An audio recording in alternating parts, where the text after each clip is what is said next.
देखिए, आज आपके लिए मैं कृष्ण और सुदामा की एक बहुत ही जानदार, दमदार कहानी लेकर आया हूँ। दो सखाओं की मित्र की एक कहानी है और मैं आज आपको सुनाऊँगा। बहुत समय पहले की बात है।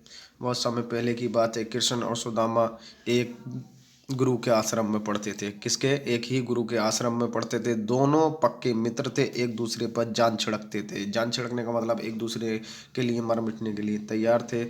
समय बीतता गया। कृष्ण बने द्वारिका के राजा। कहाँ के राजा बन गए? कृष्ण द्वारिका के राजा बन गए। सुदामा का जीवन तो गरीबी से भरा था। कैसे? गरीबी से भरा था सुदामा का जीवन। एक दिन सुदामा की पत्नी ने उनसे कहा, आप बहुत बार कह चुके हैं कि आपके जो दो मित्र हैं कृष्ण व द्वारिका के राजा हैं, आप उनके पास क्यों नहीं जाते? वे आपकी मदद करेंगे। सुदामा मान गए। फिर बोले, घर में तो कुछ नहीं है, मित्र के लिए क्या उपहार ले जाऊं? देखिएगा, जब दो मित्र एक दूसरे के घर को जाते हैं तो कुछ ना कुछ लेकर के जाते हैं। वो सुदामा जी कह रहे हैं कि मेरे घर में तो कुछ भी नहीं है, मैं क्या लेकर जाऊं? एक दलित, क्या नाम है, दलित इंसान हूं, मैं गरीब हूं। मेरी दशा ऐसी नहीं है कि मैं सुदामा कृष्ण जी के घर के लिए कुछ लेकर जाऊं।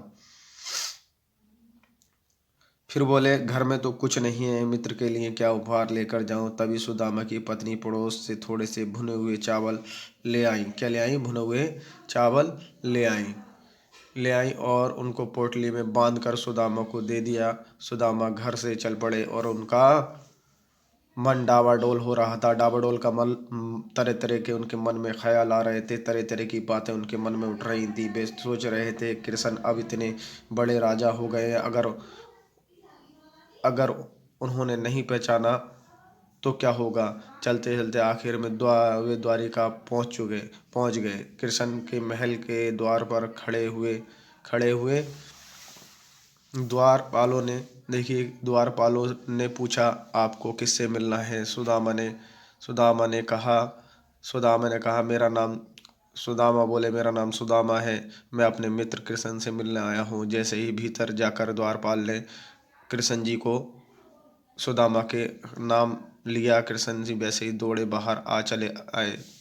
जैसे ही सुदामा का नाम कृष्ण जी ने सुना, वे दौड़ दौड़ कर बाहर आए और सुदामा को बाहों में भर लिया। फिर आदर से उन्हें अंदर ले गए। देखिएगा, इंसान में इंसानियत होनी चाहिए। पैसा, दौलत, धन, ये सारी चीज़ें अपनी जगह होती हैं। इंसान में मानवता का होना बहुत ज़रूरी है। एक इंसान के अंदर एक सच्ची क्वालिटी, जिसको हम मानवता बोलते हैं, वो होना बहुत ज़रूरी है। आज के दौर में ये हमारी मानवता धीरे धीरे ख़त्म होती चली जा रही है।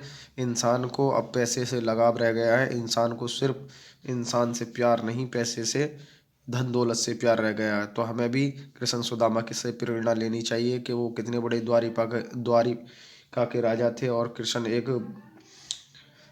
ब्राह्मण थे। उनसे उन्होंने अब आज तक भी ऐसे ही प्रेम किया। देखा आपने स्टोरी में, अभी मैं पढ़ा रहा हूँ मैं आपको।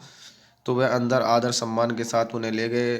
परात में पानी लेकर उन्होंने सुदामा के पैर धोए। देखिए क्या क्या बात है, क्या है कृष्ण, देखिए कैसी सीख हमें दे रहे हैं कृष्ण जी। तो ले गए, परात में उनके पैर, सुदामा के पैर धोए, अपने सिंहासन पर बिठाया। आज के दौर में कोई है मित्र क्या अपनी गद्दी पर दूसरे इंसान को बिठा दे? नहीं बिठाएगा। फिर भी दोनों बहुत देर तक बचपन की बातें याद करके हंसते रहे। क्या करते रहे? हंसते रहे। अचानक कृष्ण बोले, मित्र, भाभी ने मेरे लिए कुछ उपहार नहीं भेजा? क्या कहा कृष्ण जी ने सुदामा से कहा कि भाभी जी ने मेरे लिए कोई उपहार नहीं भेजा। सुदामा चावलों की पोटली देने में संकोच कर रहे थे। देखिएगा, जब कभी करोड़पति आदमी, देखिएगा, छोटे इंसान जब उसके सामने जाता है, छोटी सी कुटी हो और वो महल में चले जाए तो उसकी आंखें चुंधियाने लगती हैं। उसी प्रकार सुदामा जी जो थे, वो भी चावल की पोटली देने से संकोच कर रहे थे, यानी कि कतरा रहे थे। पर कृष्ण ने प्रेम से हाथ बढ़ाकर पोटली ले ली। कुछ दिन राजमहल में सुखी से रहने के बाद सुदामा को विदा कर दिया उन्होंने। यानी कि सुदामा को कृष्ण जी ने, अपने मित्र को, कुछ दिन उनके पास रहने के बाद में उन्होंने विदा कर दिया। घर लौटते समय वे सोच रहे थे, कृष्ण ने तो मुझे कुछ नहीं दिया, तो है, कुछ भी नहीं दिया, अब घर जाकर मैं अपनी पत्नी से क्या कहूँगा। अब सोचने लगे रास्ते भर। जब कृष्ण सुदामा सोचते सोचते जब वह कहाँ पहुँचे, अपने गांव जहाँ वो रहते थे वो पहुँच गए। पत्नी से क्या कहूँगा सुदामा जब वापस अपने घर पहुँचे तो चकित देखकर चकित रह गए। क्या रह गए? चकित रह गए। जहाँ उनकी टूटी फूटी झोपड़ी थी वहाँ अब महल खड़ा था। वे मन ही मन बोले, यह चमत्कार अवश्य कृष्ण ने ही किया होगा। उन्होंने अपने मित्र का मान रख लिया। हमें मित्रों में भेदभाव नहीं करना चाहिए। इस शिक्षा से हमें, इस कहानी से हमें शिक्षा मिलती है कि हमें कभी भी मित्रों में भेदभाव नहीं रखना चाहिए। कोई कभी भी धन दौलत तो आनी जानी है, कभी भी किसी के पास आ जा सकती है। अपनी मित्रता आदत और अखलाक कभी भी इंसान को मरने नहीं देता। उसके आदतें अखलाक उसको हमेशा इस दुनिया के अंदर जिंदा रखते हैं। तो हमें इस कहानी से, कृष्ण सुदामा की कहानी से ये हमें प्रेरणा मिलती है कि हमें अपने आप को, आदत अखलाक को ज़िंदा रखना चाहिए, जिससे हम सारी दुनिया पर छा जाएं।